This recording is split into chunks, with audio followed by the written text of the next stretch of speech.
ஒசூர் அருகே காரில் கடத்தி வரப்பட்ட 1200 மதுபான குவார்ட்டர் பாட்டில்கள் பறிமுதல் செய்து மதுவிலக்கு அமல் பிரிவு போலீசார் 3 பேரை கைது செய்து விசாரணை நடத்தி வருகின்றனர்.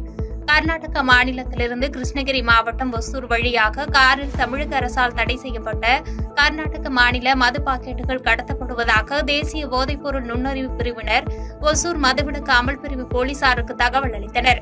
அதன் பேரில் மதுவிலக்கு அமல் பிரிவு போலீசார் ஒசூர் அடுத்த பேரண்டப்பள்ளி என்னும் இடத்தில் வாகன தணிக்கையில் ஈடுபட்ட போது கிருஷ்ணகிரி நோக்கி வந்த காரினை சோதனை செய்தனர். அப்போது காரில் 1200 கர்நாடக மாநில மது பாக்கெட்டுகள் இருந்தது உறுதி செய்யப்பட்டது. காரில் இருந்த திருப்பத்தூர் மாவட்டத்தை சேர்ந்த புவனேஷ், சிலம்பரசன், சந்துரு ஆகிய 3 பேரை கைது செய்த போலீசார் அவர்களிடம் தீவிர விசாரணை நடத்தி வருகின்றனர். பாதகம் செய்பவரை கண்டால் நாம் பயங்கொள்ளலாகாது பாப்பா, மோதி மிதித்து விடு பாப்பா, அவர் முகத்தில் உமிழ்ந்து விடு பாப்பா. அண்மை செய்திகளை உடனுக்குடன் தெரிந்து கொள்ள இணைந்திருங்கள் இயம்நாடு தொலைக்காட்சியுடன்.